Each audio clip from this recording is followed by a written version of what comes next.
Hello guys, good morning rito at good evening dyan. Eto guys, pagkagising natin, ang daming balita at ang daming ganap, ang daming good news, no? Pagkagising ko, pinanood ko agad yung press ko nitong si, Ombudsman Remulla. At ito, pag-usapan muna natin ang napakagandang good news, okay? So, eto na nga. Actually, ito ay matagal na itong dinidiscuss niya, no? Sinabi na ito dati pa niya, no, ni Ombudsman, di ba? At parang nai-content ko rin ito dati na pinag-aaralan na nga nila ang pagsasampa ng kaso laban dito sa mag-ina. Nabanggit na ito ni Ombudsman Boying noon pa sa kanyang programa. Kung hindi ako nagkakamali, parang at least 2 months ago. Okay, ngayon, ito ang maganda. Dahil sa sobrang kaepalan nitong si Lepis Telebintador, ayan na. Kakasuhan na sila, pati yung nanay niya kasama. At ang kaso sa kanila ay plunder. So, nasa preliminary investigation na sila ngayon. Again, tapos na yung fact-finding. Prelim na. So, mga ilang buwan lang yan. Nako po, may isasampa na yan sa Sandigan Bayan. So, ang kaso nila na isasampa sa kanila ay plunder. Yun ang pinakamahalaga. Plunder, graft, malversation, what the heck. So, pero yung plunder kasi, ang hindi talagang magkukulong sa kanila ng no bail. So, ayan. Sa kayabangan, inaabot na sila ng karma. Oh, di ba? Lepis Telebintador, kinarma ka ngayon. Ewan ko ba, hindi nyo ba napansin? Talaga mauubos na mga... Kinarma yung mag-ina, hinahabol sila ng karma ngayon. Nanyo, buti nga sa inyo. Yan ang magandang balita ngayon, So, mga ilang panahon na lang. So, pero ito talaga, legit na mag-e-enjoy dun siya sa loob si Lepis Telebintador. At sigurado siyang maliligayahan ito.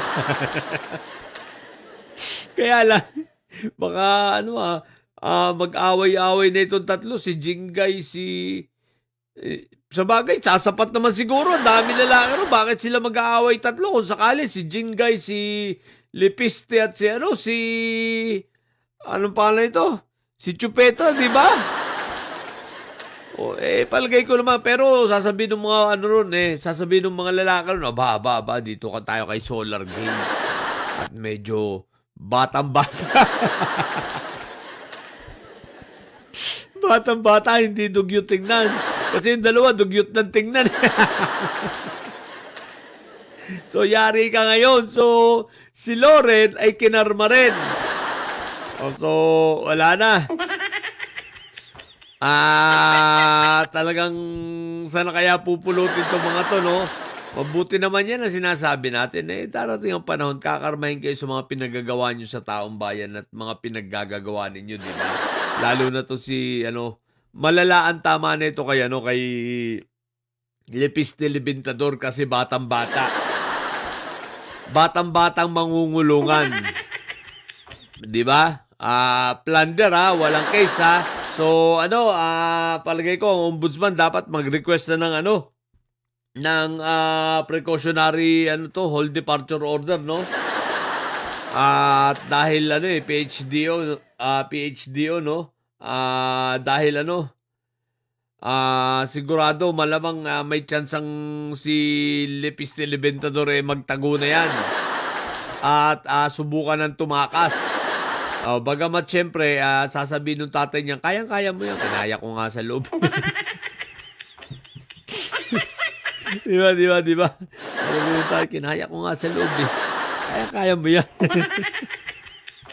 Anyway, yun ang magandang balita ngayon, Pangalawa, what the heck?